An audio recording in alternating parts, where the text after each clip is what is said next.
You know what? I like both of them. There's two of them right there. Nice. Corey, thanks a lot. Thank you. Best end on the West End. Thanks for watching Burgers with Buck Second Helping as we look back on some of our great burger memories through the years. If you've got a favorite you'd like to see featured, just let us know. You can follow us on Instagram at Burgers with Buck. And don't forget to watch Burgers with Buck Friday mornings at 8:20 on Good Day Atlanta. And until next time.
Welcome in. I'm Ariel Onstadt. Thank you so much for streaming with us. It is great to have you here on our Sunday morning. We've gotten off to a bit of a stormy start, and we do want to check in with meteorologist Alex Forbes just to get the lay of the land to see where things stand.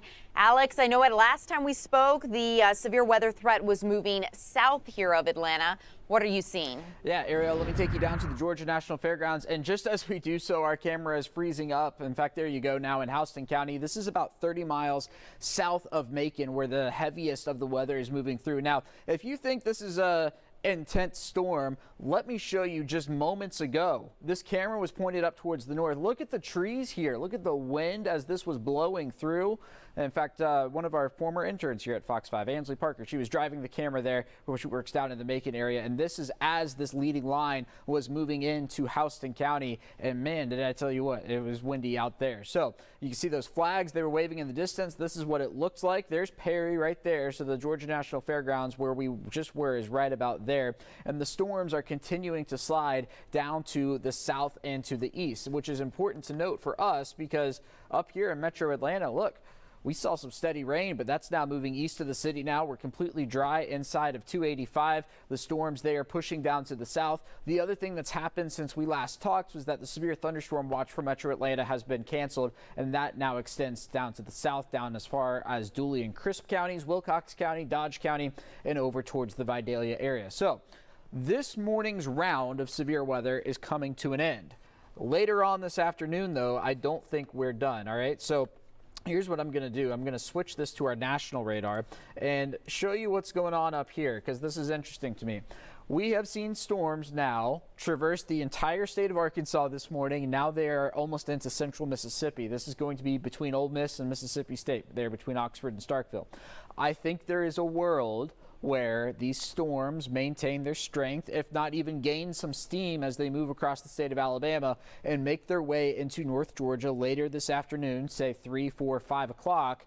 And bring with it yet another risk for some stronger storms. Now, the reason why the forecast has been all over the place is because the models, they don't handle these types of systems well at all. In fact, during Good Day this morning, it didn't even have rain in Alabama as it was actively raining and storming in the Birmingham area.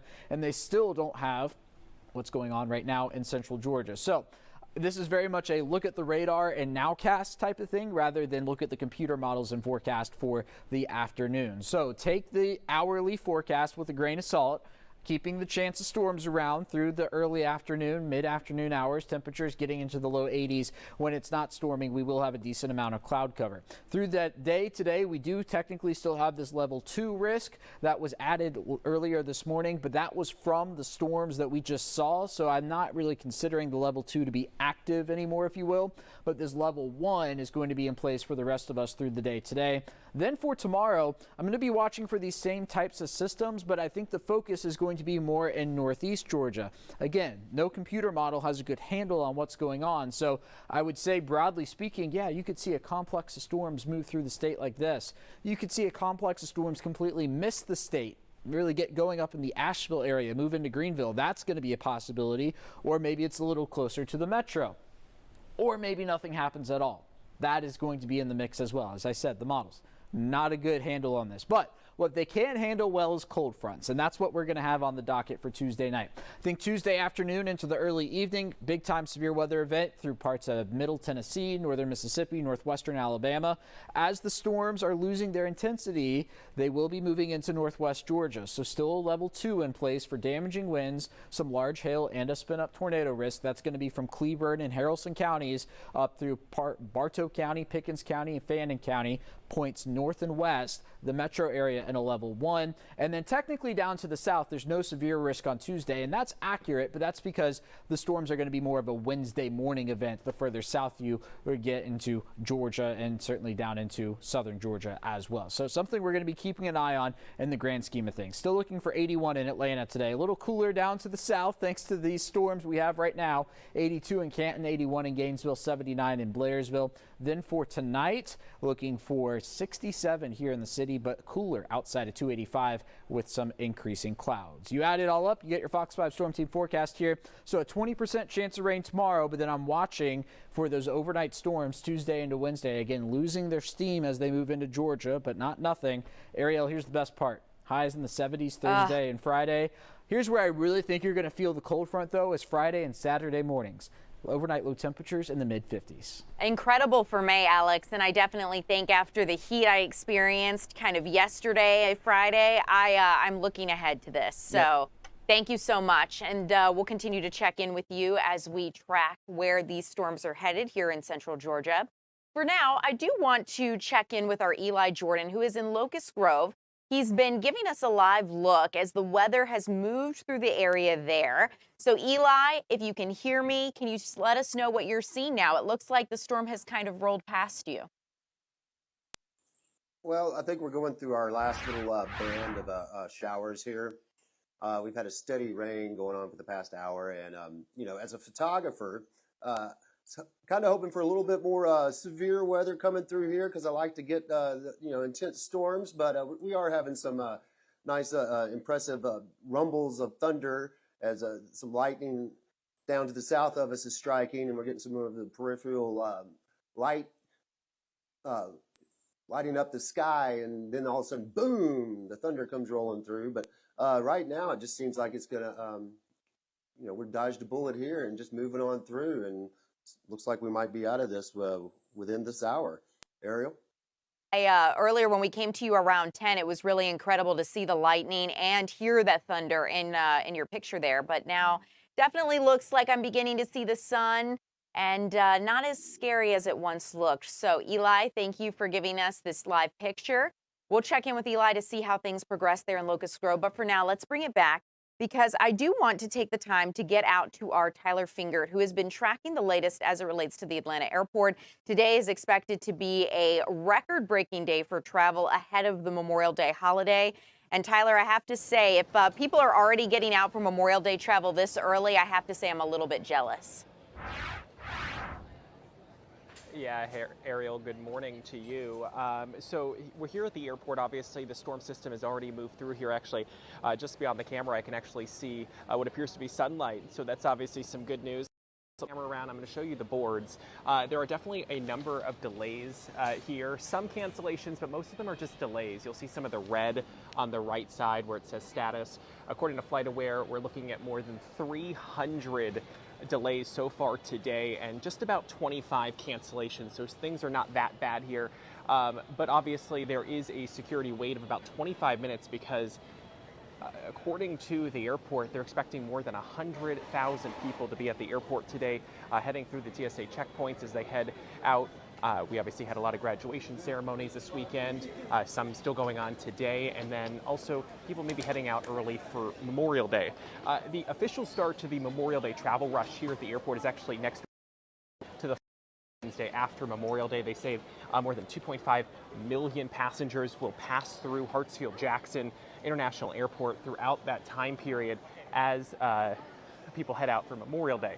They're going to actually do a news conference on Tuesday to talk about what they're expecting here. And you can see as we're walking up, this is folks where we started was over at the Delta check-in desk. This is what folks have to do once they check their bags. They walk towards the main checkpoint.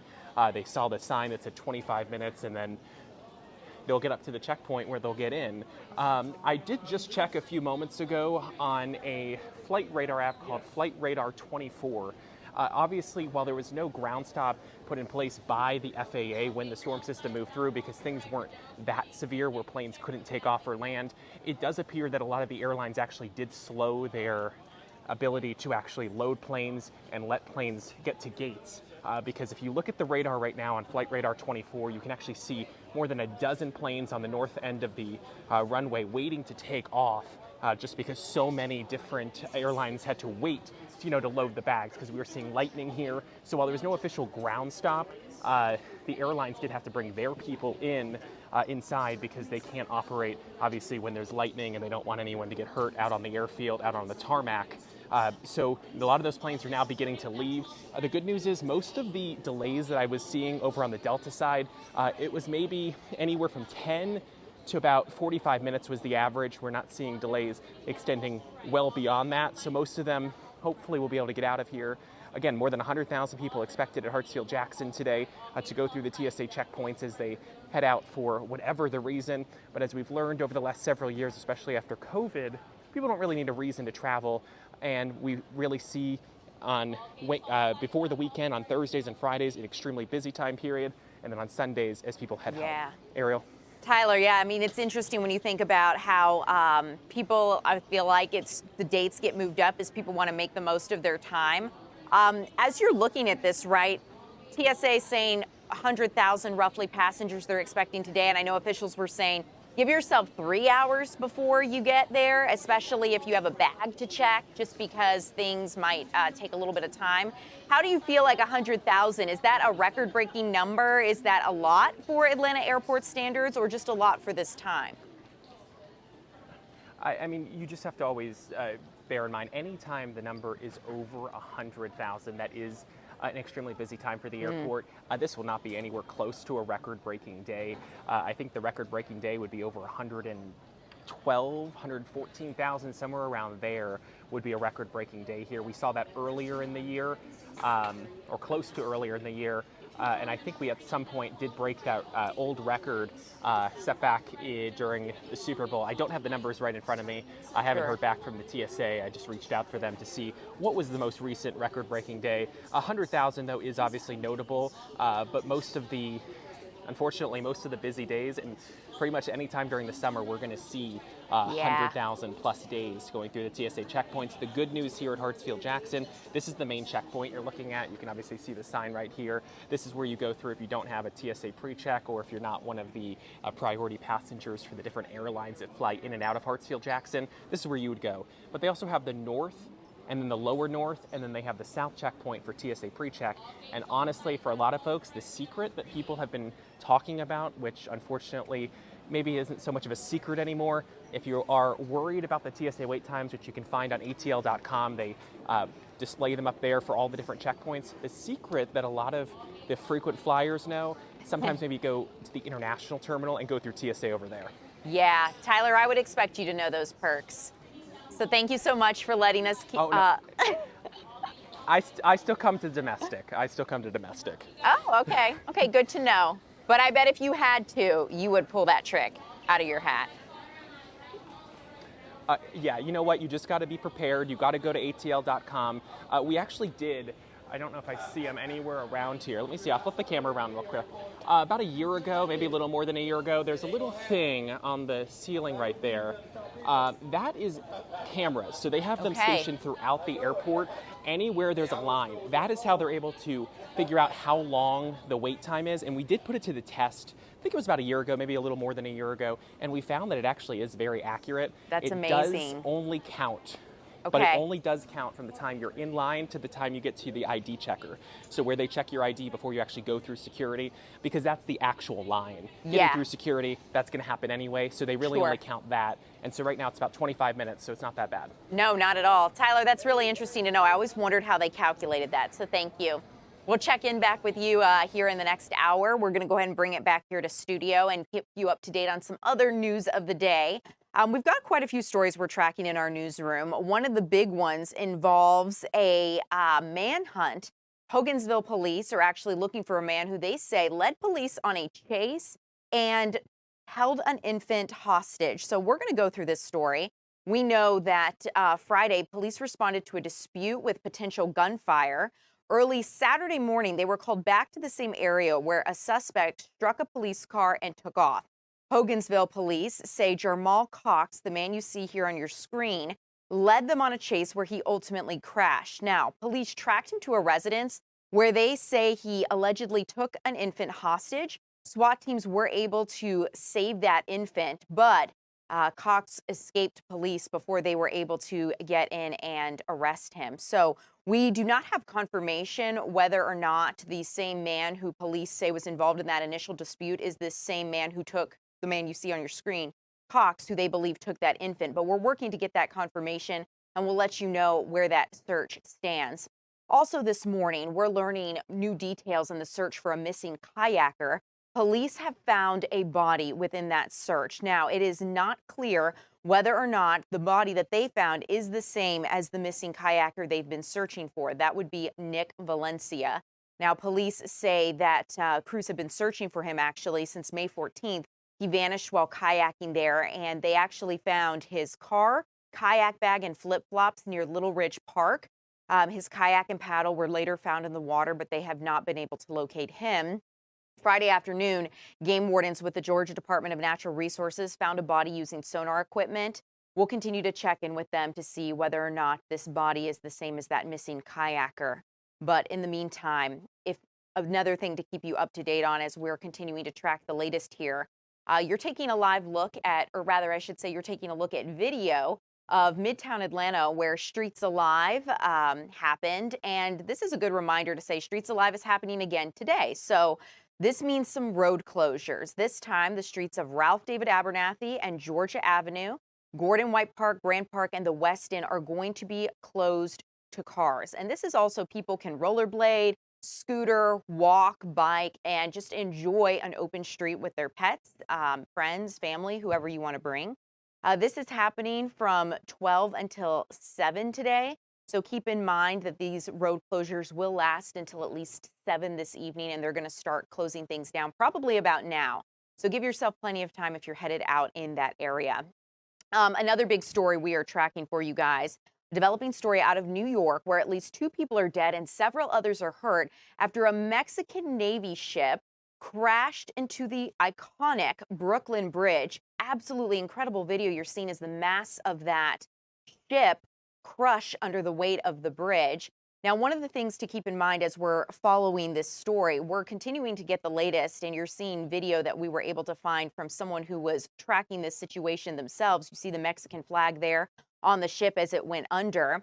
The bridge was spared major damage, which is good news, but officials say nearly 300 people were on board that Mexican Navy ship when it hit the bridge last night around 8 o'clock. 2 crew members were killed and 19 others needed medical treatment.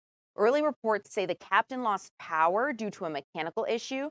This caused the vessel to veer off course and hit the bridge, as you see here.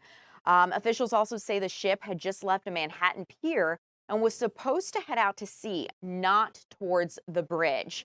The National Transportation Safety Board is investigating, as you might imagine. And another story that we are tracking, this, of course, is making national headlines.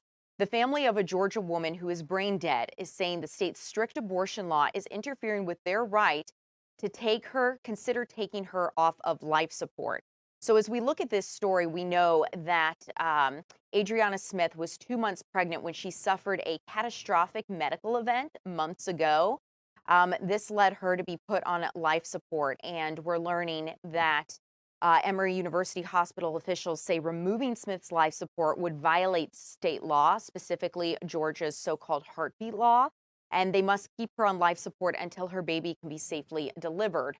That could be another 3 months. The family insists that they, not the state, should have the final say, and they're worried for the health of the unborn child.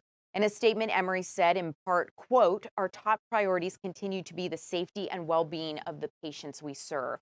We'll continue to keep you updated on this story. In the meantime, it is time for a quick 2-minute break, so we're going to go ahead and take that. If you're streaming along with us here on YouTube or on Fox Local or by way of Fast Channel, welcome. It is great to have you guys. Feel free to drop any questions in the chat if you're following along on YouTube, and we'll get to those when we come back. But for now, we'll see you in the next 2 minutes.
Well, welcome back. I'm Ariel Onstadt. Thanks so much for streaming with us. Let's get out to meteorologist Alex Forbes.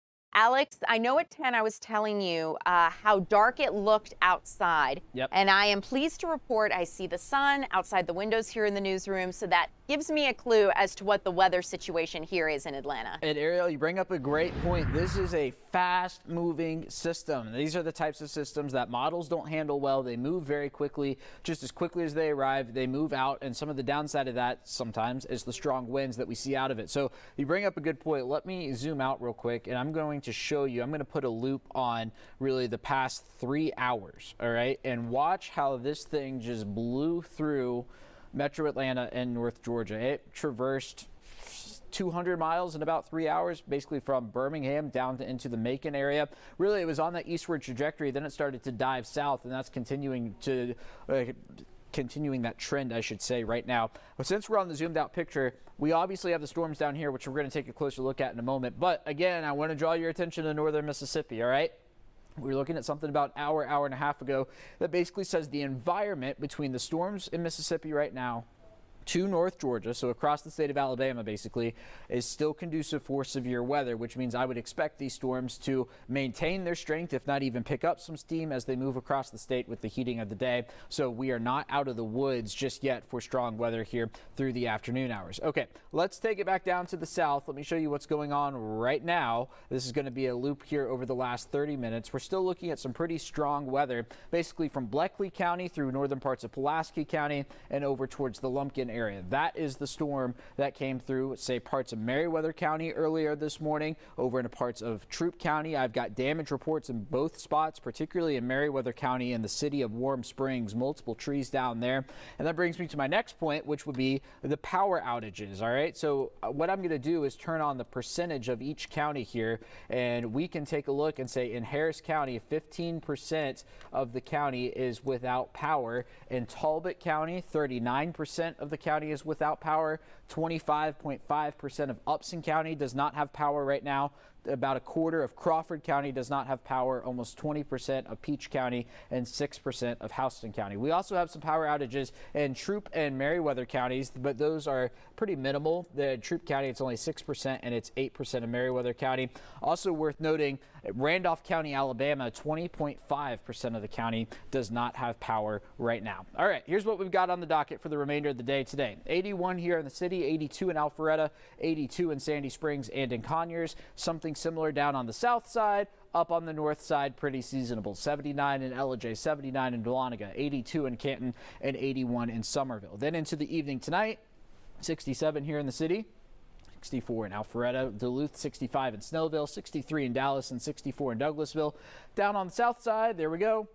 Mid-60s once again. Up on the north side, maybe sprinkling in a couple of upper 50s. As we work our way through tomorrow, about a 20% chance of rain, particularly in northeast Georgia, but then all eyes on Tuesday night into Wednesday for a weakening cold front to be moving in. You're probably going to see some forecasts for Tennessee, Mississippi, and Alabama. The stronger weather is going to be out there. It will be weaker once it makes its way to Georgia, but Ariel, we get this nonsense out of here by the end of the week, just in time for Memorial Day weekend, and that's my claim to shame. I'm clearing everything out for Memorial Day weekend. Alex, I have to give you a hard time because just now you said claim to shame, and I know you meant claim to fame. That's the one. But I'm going to tease you because if we do have rain this coming weekend, I fear I will have to shame you. Maybe I was hinting at something. Oh, no. I feel it has rained every weekend in May thus far, and I just need one sunny Saturday. Is it too much to ask? Okay, so Saturday, right? We don't have a rain chance on Saturday. Okay. But maybe for tomorrow, I'll stand right here so you can't see the day that follows that. No, so, I mean, since you're asking and we're alluding to it, Memorial Day weekend, I think we are going to build back in shower and storm activity probably on Sunday and into Monday. But Saturday, 2 thumbs up in the mantra of Buck Lanford. I will take it for as long as I can get it. And I know probably if you're streaming along with us, you're thinking about Memorial Day already. So, Alex, thanks for giving us the sneak peek. We'll check back in with you again throughout the morning. Yep.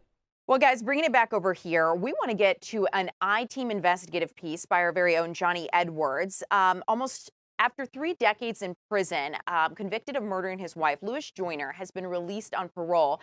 If you were around Atlanta in 1990s, 1996 specifically, you may remember his trial in which he was convicted of killing his wife, Ruby Joyner. Now, this was a big case where the Olympics were happening. People were very fearful. You're also taking into consideration a lot of other factors. A van appeared at Atlanta's airport with 2 bodies inside, which just added to the fervor behind the case. So let's watch Johnny's package, and we're going to have a discussion afterwards. Well, welcome in. I'm Ariel Onstadt here with I-Team investigative reporter Johnny Edwards. Johnny, big updates. Louis Joyner now recently released. What does this mean? This means that the criminal case, at least the punishment phase, is essentially over with. He is now out of prison, no longer part. Count 1, murder, guilty. 30 years ago, a case that shook Metro Atlanta. 2 women missing from Peachtree City, and a husband bolting for New York City. That in itself is very strange to me. Then, with the 1996 Summer Olympics right around the corner, 2 bodies found in a van at Hartsfield Airport. The victims, 40-year-old Halima Jones and 43-year-old Ruby Joyner, 2 friends who'd gone out shopping together. Halima shot in the head, Ruby strangled and beaten to death. She was a kind, gentle person. She loved her family. Within a week, Ruby's husband, Louis Joyner, captured in Harlem. He was like a father figure to me. Now, the criminal case launched so many years ago comes to an end. Joyner, now 77 years old, and paroled. We kind of knew this day was coming, but we didn't know it was coming this soon. 2 of Louis and Ruby's nieces spoke out to the Fox 5i team about the parole board's decision. Both live out of state. We would rather he still be locked up, okay, as opposed to free and able to roam the streets and live a life where Ruby doesn't have that chance or that opportunity, you know, because he took that away in November of 1995. He took that away. What would ever be enough? We don't know what enough would be. I have mixed feelings, personally. According to Georgia's prison system, Louis Joyner's most recent institution was here, a minimum security transitional center in Midtown for men who are close to the end of their incarceration. The State Department of Corrections confirming Louis Joyner no longer in state custody. Now a free man, Joyner remains the only person alive who knows what really happened on November 15th, 1995. Between him, his wife, and his wife's close friend, who authorities learned Joyner was having an affair with. For the sake of me, I still can't understand why. Someone who loved you and you supposedly have loved her. Joyner owned a moving and storage company. A search of his property turning up a large amount of cocaine. There are just a lot of questions that we still have that only Louis Joyner can answer, and he has not chosen to do that truthfully. In court, he pointed a finger at his dead wife, calling her a killer. Mr. Joyner, did you kill Halima Jones? No, sir. Did you kill Ruby Joyner in self-defense? Yes, sir. He said his wife drove all 3 of them in Halima's minivan to a wooded area, where she hopped out and opened fire on her friend. Ruby shouted, "You cheating." Say it. "You cheating," and fired the gun. Then he said his wife chased him into the woods and pounced on him, and he killed her in self-defense. Grenda said that's not how the aunt she knew would have handled finding out about an affair. She's afraid of weapons, so I know she didn't have a weapon. She would have just left him. I know she would have just left him. She wouldn't have jeopardized her life like that. She would have just left him. The jury didn't buy it either. The prosecution charging Joyner planned to kill his wife and accidentally shot his mistress. And regardless of whether he had any more bullets, he has shot the wrong woman. He now cannot kill the right one, and he proceeds to beat her. You can't convict on speculation. With insufficient evidence, the jury acquitted Joyner of Halima's killing, but not his wife's. We, the jury, find the defendant Louis Albert Joyner Jr., count 1, murder, guilty. I sentence you to life in prison. But after almost 30 years, he now walks free. It really destroyed our family. My grandmother went into a depression, and she never came out because she was like, why a daughter? Why Ruby? I just hope that while he was sitting there, that he did have time to think about what he did and how he affected this family.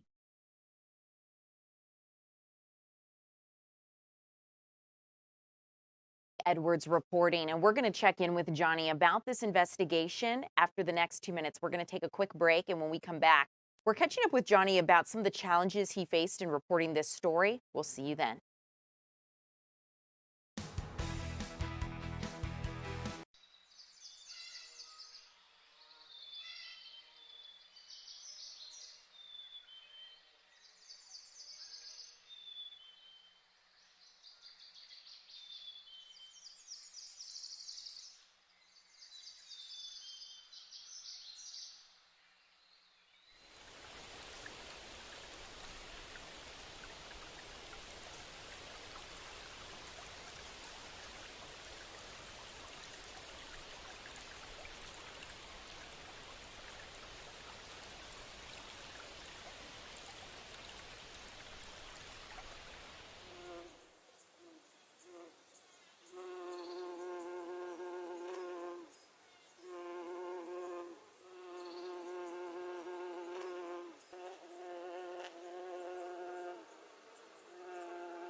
Welcome in. I'm Ariel Onstadt here with I-Team investigative reporter Johnny Edwards. Johnny, big updates. Louis Joyner now recently released. What does this mean? This means that the criminal case, at least the punishment phase, is essentially over with. He is now out of prison, no longer part of the state prison system, paroled after a little shy of 30 years, after getting a life sentence for killing his wife. So it's a big blow for the family of Ruby Joyner. I want to unpack that as we continue this discussion, but first, you know, he was denied parole 7 times, and why now? Why the release now? Well, that's not known. We've tried to find that out from the Board of Pardons and Paroles. We weren't at the hearing. I don't think the family was at the hearing. They submitted a letter, but presumably it was good behavior. His age probably played a factor. The fact that the likelihood of reoffending is probably very low. There's also some kind of a plan for, you know, post-parole, where he's going to live, what he's going to do. He's been in a sort of a work release program for quite some time. He's been at the Atlanta Transitional Center down in Midtown, where I think, best I can tell, you can pretty much come and go there to some extent with some accountability. But so, you know, him being 77 years old likely played a big factor. And his crime may be viewed as a crime of passion, as opposed to like someone who killed a total stranger randomly or some kind of, you know, gang violence, what have you. This was, that would probably make the likelihood of reoffending low in the eyes of some experts. So when we look at this case, we zoom out, we go back to the 1990s when all of this unfolded. What was the magnitude of those 2 bodies being found at the Atlanta airport, both his wife and, I guess, presumed confirmed mistress, right? Like, it's such a crazy time. You have the Atlanta Olympics, you have this case, because of everything going on at the time, going from what maybe would have been big to a huge deal for Atlanta.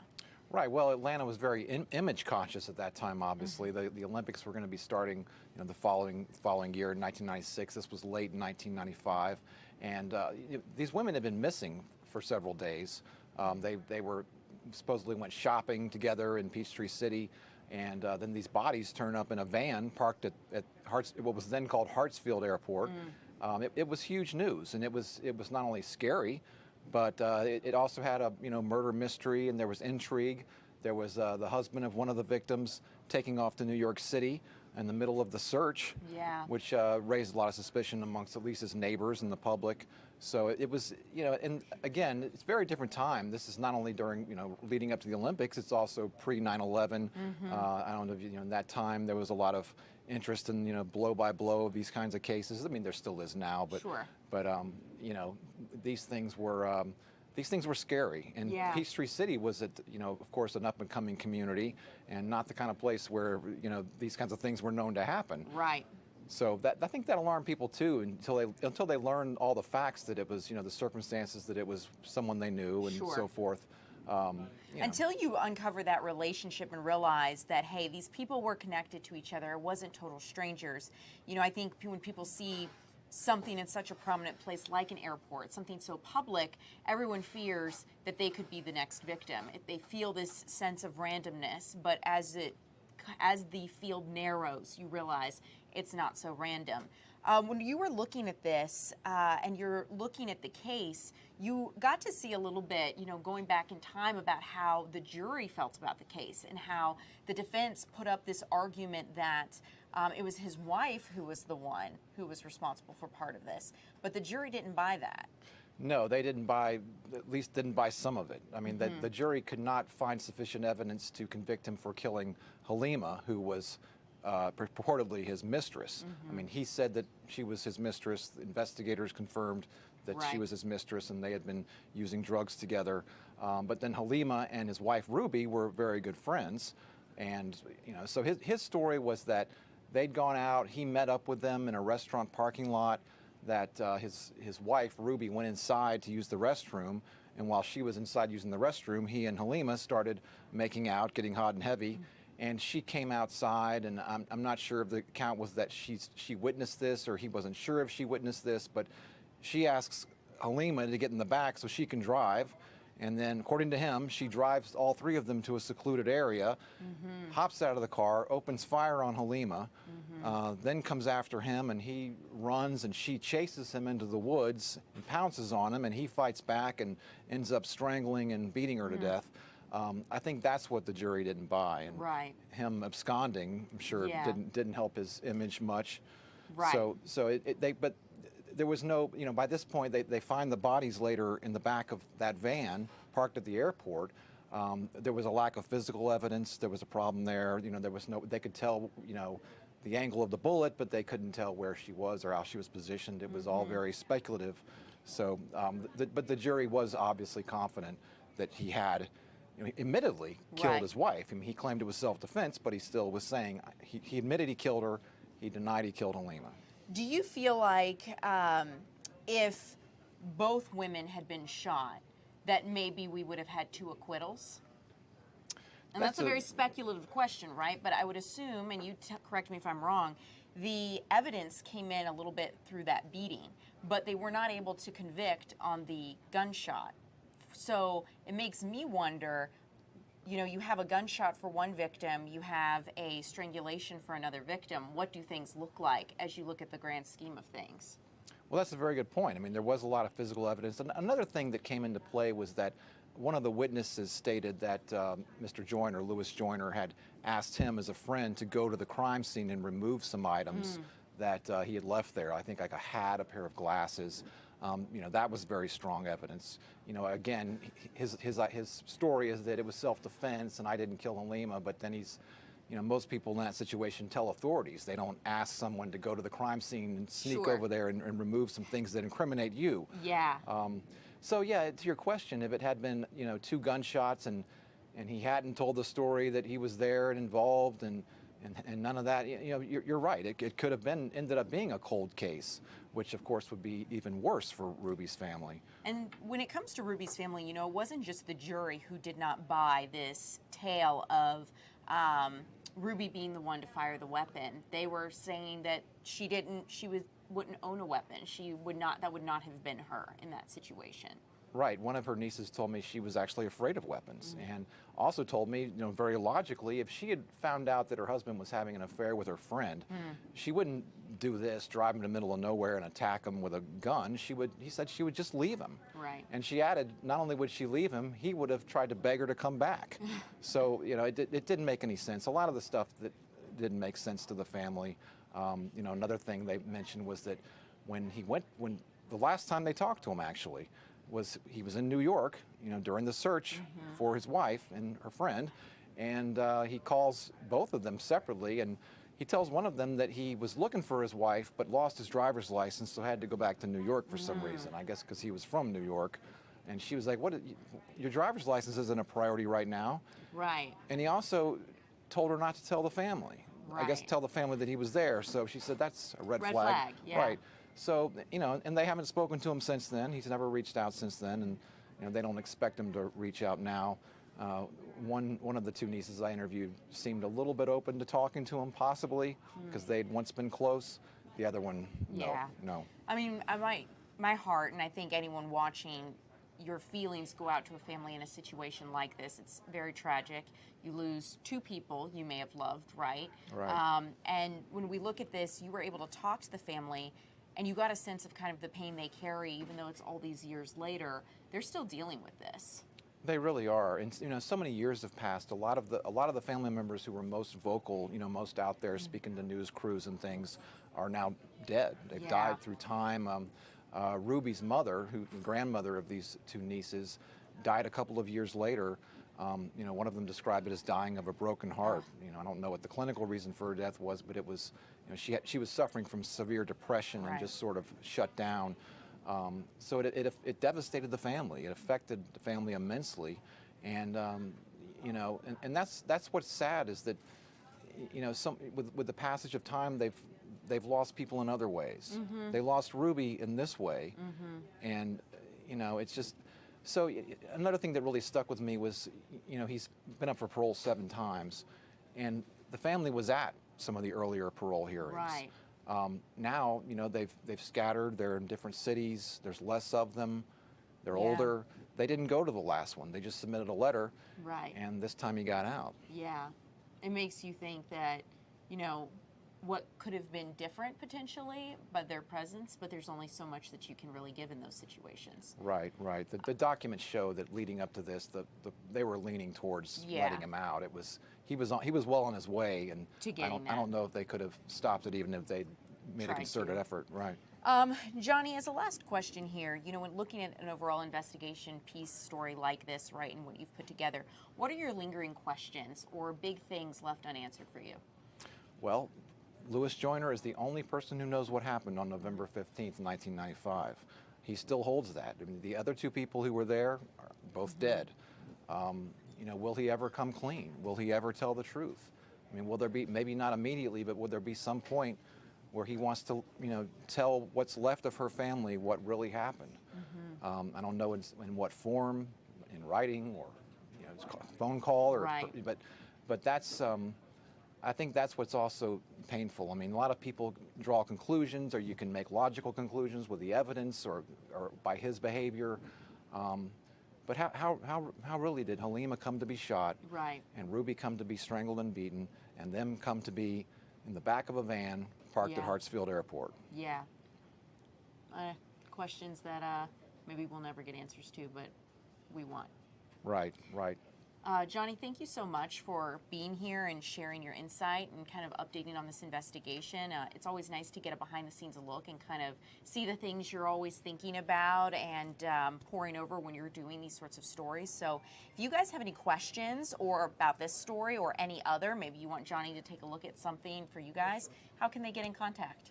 Well, to reach the Fox 5 I-Team, you can contact me anytime on my email address, john.edwards@fox.com. Also email the I-Team at iteamatlanta@fox.com. Any tips about either this case, any criminal case, or anything that you'd like us to take a look at, we'll take a look at your email. Johnny, thank you. Thank you guys for streaming with us. We're going to go ahead and take a quick break, and we'll have more for you after this.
Well, welcome in. I'm Ariel Onstadt. Thank you so much for streaming with us on your Sunday morning. We are seeing a bit of a transition with the weather, and as a result, we want to get out to our very own Eli Jordan, who is letting us know how to get our pools ready for the summer, and especially ahead of the Memorial Day weekend holiday. And Eli, I just have to say, You know, an hour ago, you were showing us thunder and lightning, maybe an hour or two, and now you have sunglasses on. If this is not a representation of Georgia weather, I don't know what is. Yeah, I know. I mean, it's like this almost, we seem to be in a already summer weather pattern, have showers and then sun and then showers. And that's the kind of weather that can drive pool owners nuts. And, you get your pool balanced, you spend the money on the chemicals, take the time to get it all balanced out, and then rain comes, and then you got to, test it again. And that's the key thing. The last thing you want is, have friends over this Memorial Day weekend and you have a green pool. And how to avoid that, I spoke to the owner of Georgia Pool Supply up in Stockbridge, Dwayne Pender.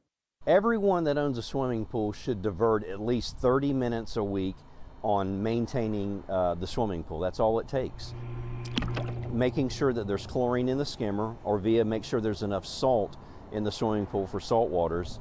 And then algaecide. There is a preventative algaecide that should be applied weekly at the tune of 1 ounce per 5,000 gallons. If people add algaecide, they will not have a green pool.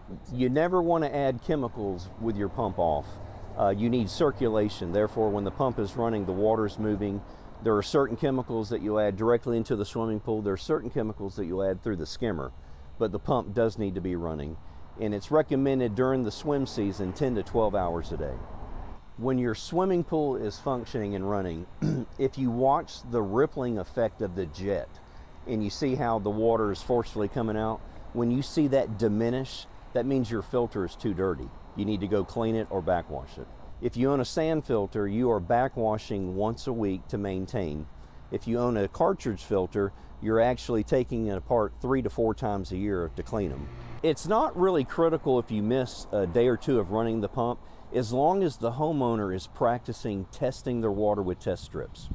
It's real critical to test the water to know where the pH level is. Factors of having a low pH are burning eyes, irritating the skin. Factors of having too high of a pH are cloudy water, and you're not able to maintain chlorine. General rule of thumb is once a week checking, just so that you know where your pH and your chlorine level is at. Then that can get adjusted on a monthly basis. Because remember, rain dilutes the alkalinity, and the buffer of the alkalinity is typically high enough to allow 2 or 3 rains before it needs to be adjusted. We tell everybody, people that own a swimming pool, if you're not spending between $400 and $600 a year during the swim season, you're not doing it right. Yeah, and this is a new pool for me. It's a small pool. No pools are alike, and I think I'm doing it right. I spent about $300 the first time I went to the pool shop to get the chemicals and learn about, how to do it. And they filled me up with a big box of chemicals. But yeah, every pool is not the same. This is about a 7,500 gallon pool, and I spent about right at $300. And the world's largest pool, Ariel, it's in Chile. Spans 20 acres, and it's 66 million gallons. Oh my Can you goodness. imagine how much it costs for them to do that right? I don't even That's want a lot to of think chemicals about in it. that pool. So just much make water. sure test strips, don't have a green pool. Get your test strips, stay on top of it, and have a really good fun summer and a nice, good, balanced water pool. Don't have a green pool, guys. Yeah, Don't do no it. one wants a green pool. Eli, before I let you go, I do have to ask you, what is the one thing about, because you are a new pool owner yourself, right? And that's why we're doing this. So why you're able to show us this. So what was the biggest challenge you ran into, and what do you wish someone who's trying to get their pool right knew that you didn't know when you started? Like I said, I came in here, the pool was filled up. I didn't know where to start. I had to figure out how to prime the pump myself and get it going. And I just went to the pool store, took them a bottle of water and said, test it, tell me what I need to do. And that's the very first thing you need to do. 'Cause I was a little confused at first. I'd never taken care of a pool at all. I mean, I cleaned the sticks and the leaves out of it. That was easy enough and self-explanatory. But as far as like, where do I start? Do I throw a tablet in there? I don't know. So I took a sample down to the pool store, tested it. They told me, you got a lot of work to do. And they printed out this computer sheet that told me the steps of what I needed to do. And it took about a week to get the pool balanced. And I've been able to maintain balance. I got the chlorine a little bit high, but I think that's helped me with all these rains coming in over the past few weeks. I know, and we're not So, done with the rain don't want a yet. green pool. So yeah. Oh no, we're not. So yeah, I'm gonna have to be testing it over this week. Yeah. Make sure we don't have a green pool. Eli, thanks so much for giving us the pool lowdown, the insight. We're going to be checking back in with you again, probably around noon. But for now, guys, let's bring it back to studio and catch you up on some other stories we're tracking here in our newsroom. One of the big ones is out in Hogansville. Police are still searching for a man. You see him there on your screen now. He's wanted for taking an infant and leading police on a chase. So Friday, we know that police responded to a residence where there was a dispute call with potential gunshots. And we have learned that then Saturday morning, police were called back to the same location where they say that a suspect struck a police car and took off. Officers have identified him as this man, Jamal Cox. They say he led him on a chase. He led officers on a chase where he ultimately crashed. Police tracked him to a residence where they say he took an infant hostage. SWAT teams were able to save the infant, but say Cox escaped before they could get inside. If you see this man, call Hogansville police. Right now, we're also working to confirm whether or not the body of a person found at Lake Lanier is the same as a missing kayaker, the man you see here on your screen, Nick Valencia. Crews have been searching for Nick Valencia since May 14th. Or rather, I should say Dustin Valencia. They have been searching Lake Lanier for Dustin Valencia since May 14th. They say his car, kayak bag, and flip-flops were found near Little Ridge Park. His kayak and paddle were later found in the water. Friday afternoon, game wardens with the Georgia Department of Natural Resources found a body using sonar equipment, and officials have yet to confirm whether or not that is Dustin Valencia. So we'll continue to keep you updated as we learn any new details there. If you are headed out through the south area, southern end of Atlanta, I want to give you an update about some major road closures due to Atlanta Streets Alive. So in case you're unfamiliar, Atlanta Streets Alive comes back every month in order to allow major roads in our city to close down so people can enjoy biking, walking, rollerblading, all of those good things. And today it's going to be closing down some major roads. So the roads you need to know about is the streets of Ralph David Abernathy and Georgia Avenue, Gordon White Park, Grant Park, and the West End. All are going to be closed to cars and vehicular traffic. So it is closed right about now because this starts at noon, and it's going to last until 7 this evening. So just keep that in mind if you're headed through the area there in the West End and the south part of our city. This is going to last from noon until 7, so you will not be able to drive through that area. I also want to let you know about a major story we're following in New York City. At least 2 people are dead and several others are hurt after a Mexican Navy ship crashed into the iconic Brooklyn Bridge. And you're actually taking a look at that right now. Just incredible video of the mass of that ship being crushed under the bridge. Now, we know this happened Saturday night around 8 o'clock. You can see the Mexican flag flying there from the mast of that ship. We know that the bridge was spared major damage, thankfully, but officials say nearly 300 people were on board this Mexican Navy ship when it hit the bridge. 2 crew members were killed and 19 others needed medical treatment. Early reports say the captain lost power due to a mechanical issue. This caused the vessel to veer off course and hit the bridge. Officials say the ship had just left a Manhattan pier and was supposed to head out to sea, not towards the bridge. But as you can see, it ended up hitting the bridge. The National Transportation Safety Board is investigating, and we'll continue to keep you updated as we learn new details about that. Another big story I want to keep you updated on that we are tracking here in our area. This, of course, making national news as well. The family of a Georgia woman who is brain dead says the state's strict abortion law is interfering with their right to consider taking her off of life support. Adriana Smith was 2 months pregnant when she suffered a catastrophic medical event months ago. And now Emory University hospital officials say removing Smith's life support would violate state law, specifically Georgia's so-called heartbeat law, and they must keep her on life support until her baby can be safely delivered. That could take another 3 months. The family insists that they, not the state, should have the final say and that they're worried for the health of the unborn child. In a statement, Emory says in part, quote, "Our top priorities continue to be the safety and well-being of the patients we serve." So we'll continue to keep you updated on this story. Well, guys, it is time to take a quick 2-minute break. When we return, we're going to be checking back in with meteorologist Alex Forbes about these weather systems that have been moving very quickly through our area and now through the central part of our state. So we'll see you back here in the next 2 minutes.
Well, welcome in. I'm Ariel Onstad. Thank you so much for streaming with us here on Fox Local, YouTube, or a FAST channel. Whichever way you're joining us, we're glad to have you here. So, in case you've not looked outside yet, it seems that the sun may be shining in some parts, especially here around Atlanta. I've been looking at some of our live cameras, and I definitely see the sun, blue skies. So let's get it over to meteorologist Alex Forbes. Alex, you've been tracking some incredibly fast-moving systems. I mean, it's a wonder you're able to keep up. Well, and Ariel, at one point this morning, just before the storms crossed the Georgia state line, the warnings on them, they indicate the motion and the speed. It was moving at 70 miles an hour. Oh, that's how my goodness. Fast. Yeah, not quite as fast anymore, but we are looking at the rain moving out, which is some good news for us. And parts of Putnam County it picked up in intensity a little bit, but once you get over towards Taliaferro County, yeah, that's moving off towards the east, and we're clearing out in places like Athens and in Covington, moving towards the Thompson area in the next little bit and eventually towards Augusta. That's not severe weather. In fact, we're not even looking at much in the way of lightning in that, but it is going to be a pocket of some heavy rain. Meanwhile, down to the south, we're watching still, mind you, if you were up early with us at 5 a.m., these were the same storms that were crossing the Alabama-Mississippi state line. That's how far we've been tracking them. They were moving east towards Atlanta, and then once they got into Georgia, they started really trending further south following the more unstable air. But rolling through parts of Dodge County and towards Telfair County in the next few minutes, and that's going to continue probably rolling towards the coast if I had to guess. And this is that same complex where earlier this morning, this was the site in Perry. If you're familiar with the area, the Georgia National Fairgrounds, in fact, we heard from the Houston County EMA director that they have a lot of trees down across the county, so they're dealing with that down in the Warner Robins and Perry area. But yeah, certainly an interesting sight this morning. In fact, I mean, look at the flags. They're basically being ripped off the poles there. Hopefully they can get whatever was broken and replaced in time for Memorial Day weekend. All right, so the good news is this morning showers and storms are moving out. Here's the bad news. All right, you ready for this? Northern Mississippi. This is about the same place where we started watching this cluster. I'm watching a wave of storms really between Oxford and Columbus, Starkville, the Golden Triangle right now. They have had severe thunderstorm warnings on them at times. And here's the other thing with this system. If we flip this over to the satellite, what I'm noticing is we have a lot of clear skies across parts of Alabama and North Georgia, including us here, which means our air is going to be able to be a little more destabilized through the atmosphere. It's only 12:02 in the afternoon. We still have 6 to 7 hours worth of daylight to go, and the more blue sky we see, the more unstable our atmosphere becomes. So I'm going to be watching for that. Not a guarantee, but today's the type of day where we're looking at the radar and we're doing more nowcasting rather than forecasting, because the models, as we saw this morning, handle these types of systems, to put it quite bluntly, just absolutely horrendously. All right, so here's what we've got on the docket today. 81 in Atlanta, 83 in Canton, 79 in Blairsville, 83 in Gainesville, 83 in Athens. Technically, I didn't put a thunderstorm icon anywhere because we need to wait and see what's going to happen with that complex out in Mississippi. But scattered afternoon storms will be possible. A couple of those could be on the stronger side. Then for tonight, down to 67 here in the city, 65 over in Covington, Athens, 65 in Peachtree City, and 66 in LaGrange. Now, for the remainder of the day, we technically have, air quotes around that, a level 2 in place south of the city, south of Interstate 20. That is from this morning's storms. I think if we're looking forward into the afternoon, you take away the level 2 and you have a level 1 in place for the threat of damaging winds, some large hail, and some frequent lightning. Then for tomorrow, that threat shifts up towards the north. All right, so from Rome to Canton, Gainesville, Athens, Greensboro, up into the Greenville area, up towards Asheville and Chattanooga. Damaging winds, large hail, and frequent lightning. But I would caution you on this once again.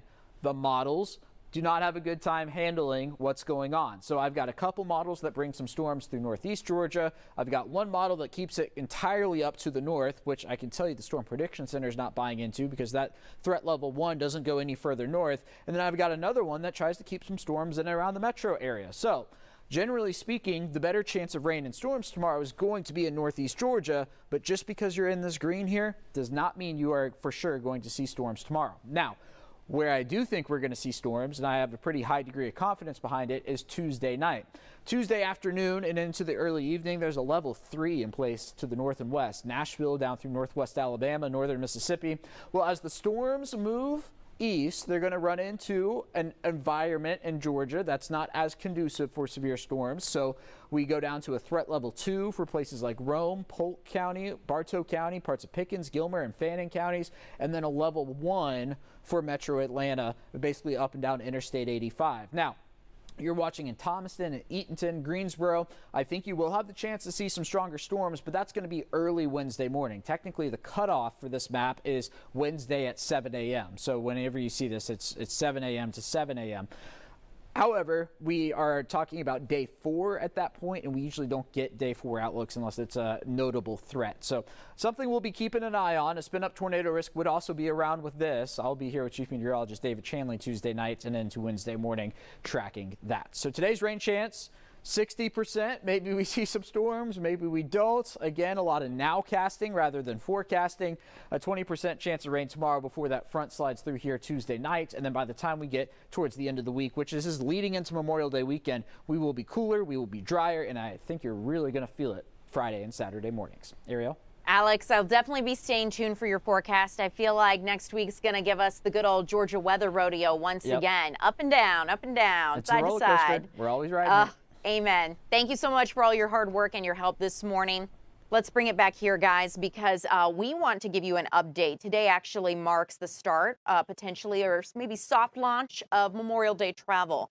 And as a result, TSA agents are expecting to screen around 100,000 passengers today. So if you are flying out of Atlanta's airport, you want to give yourself plenty of time. Our Tyler Fingert is on the ground at Hartsfield-Jackson, giving us a live look. Tyler, what are you seeing? Anything of concern? Well, good afternoon to you. The airport has been relatively calm since I've been here, but I'll tell you the TSA checkpoints are starting to get busier. I'm going to flip the camera around. I'm going to show you the delays we're seeing because the storms that came through just about 2 hours ago didn't prompt a ground stop, but it definitely did slow operation. Here you'll see there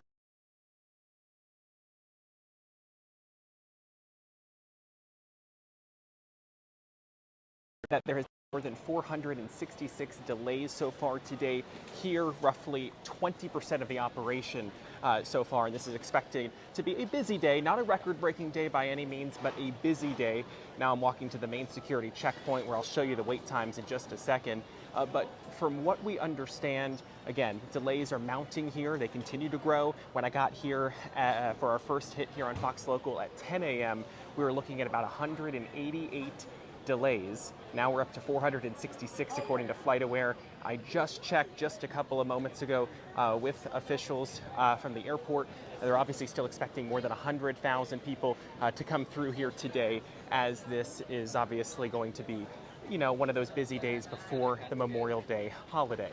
So you can actually see right here, this is the main TSA checkpoint. There is a line. They're saying about 25 minutes right now for the main checkpoint, 29 minutes for the north checkpoint. And obviously this is a thing that's been growing all morning long. Earlier today, the waits were even longer. We were looking at more than an hour at one point, according to some of the officials who work here at the airport.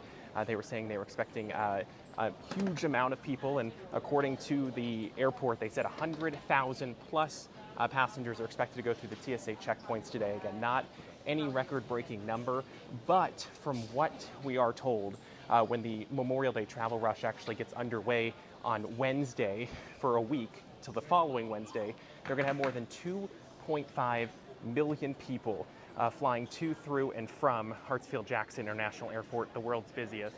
So when we checked in just about an hour ago, this was a lot shorter.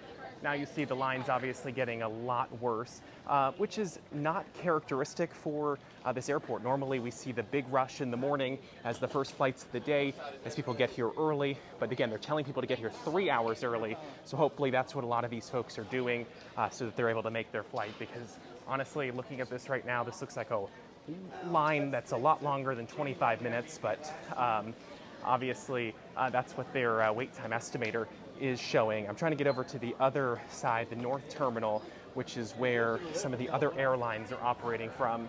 Because we were over on Delta, we didn't see terrible lines, which is obviously some good news, but that is a situation that is going to be clearly getting worse throughout the day, because this is not something we normally see as we get to the noon hour, at least during the week. When we're out here during the week, normally by about 10 o'clock, the lines are maybe 10 minutes. Unfortunately, though, you can see a lot of people traveling today, and we're just trying to get over to the Southwest and some of the other lines just to see. Actually, the Southwest line looks pretty long here, so lots of people traveling. Some of the other airlines look a lot better, but this is a situation, though, here right now, as you know, the weather kind of did delay some of the flights.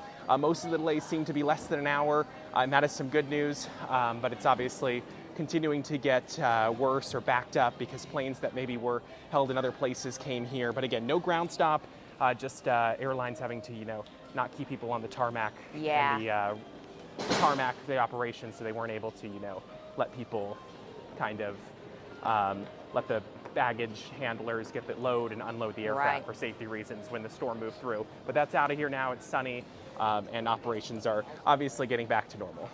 Tyler, thanks so much for the live look and wrapping it up for us. I know it's crazy to see the TSA line kind of ebb and flow throughout the day, because during our last check-in with you, there really weren't that many people. And now, to your point, you see a lot of them at an odd time for the airport. So maybe it is people starting their vacation early. If it is, all the power to them. Well, and that's a good point, because, well, and that's a good point. I mean, this is also a Sunday, so you have to keep in mind when people head out on a Thursday or Friday, people are heading out earlier in the day. They're trying to get out, trying to make it for wherever they're going for the weekend. In this case, on a Sunday, they're trying to get back as late as possible and enjoy where they were here in Atlanta for as long as possible. So that could obviously be playing a role here. Yeah. Tyler, thank you so much for keeping us up to date. If you guys are flying out of the airport today, safe travels. We're going to go ahead and bring it back over here. I want to keep you guys in the vein of Memorial Day travel and related preparations. I think a lot of us who have a pool may be thinking about, if we procrastinated to this point, oh yeah, I got to get that ready for guests.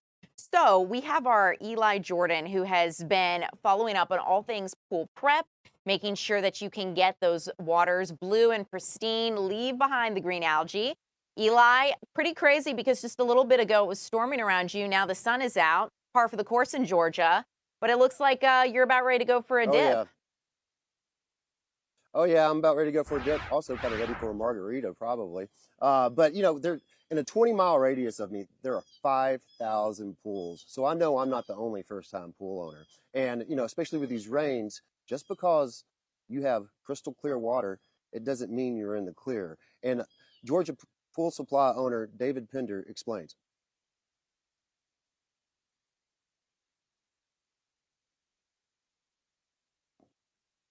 We're going to have that sound there, Ariel.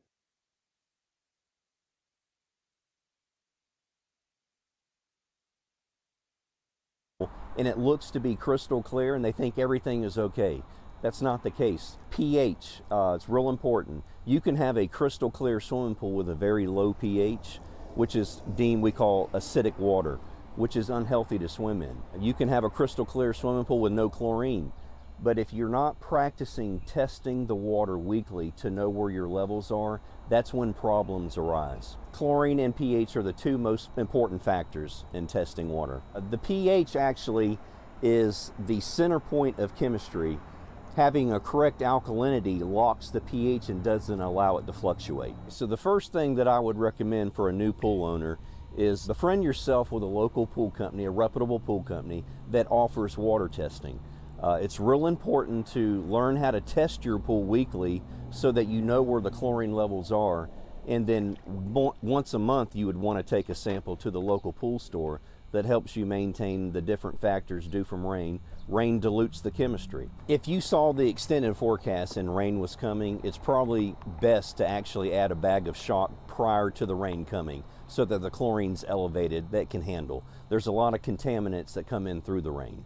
It's the people that don't know that they have chlorine, the rain occurs, that's where algae spawns.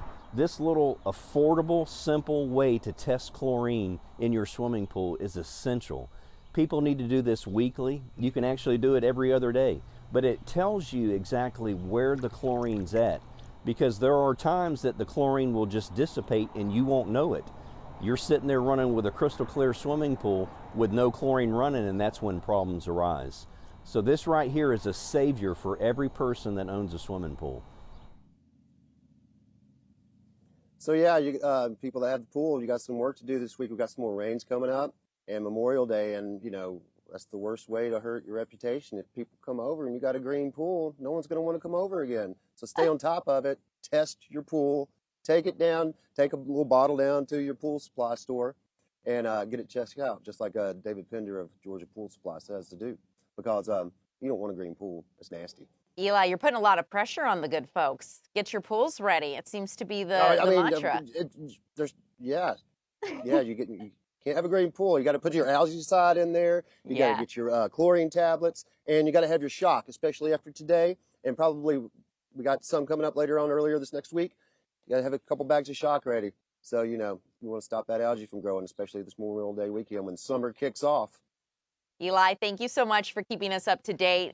We appreciate it. If you guys have a pool that you're getting ready, I hope you found this useful. We're going to bring it back over here to studio where it is time to go ahead and join Casting Call in progress. And you said you had a story with that, so I'm interested. Yes. Oh, well, I went to Howard University. Okay. So HBCUs are very, very important. There you go. There you go. Well, this show is going to be all about HBCUs, and so they are looking to hire HBCU student background workers. Now, you don't have to be an actual HBCU student, but you do have to, look like you could go there. So young adults, ages 18 and up, any gender, but African American, obviously, that's what they're really looking for. And then again, if you can play a student, that's what's really important. So even if you're 30, but you have a young look, that's still okay. That works. Listen, I just turned 31, and ChatGPT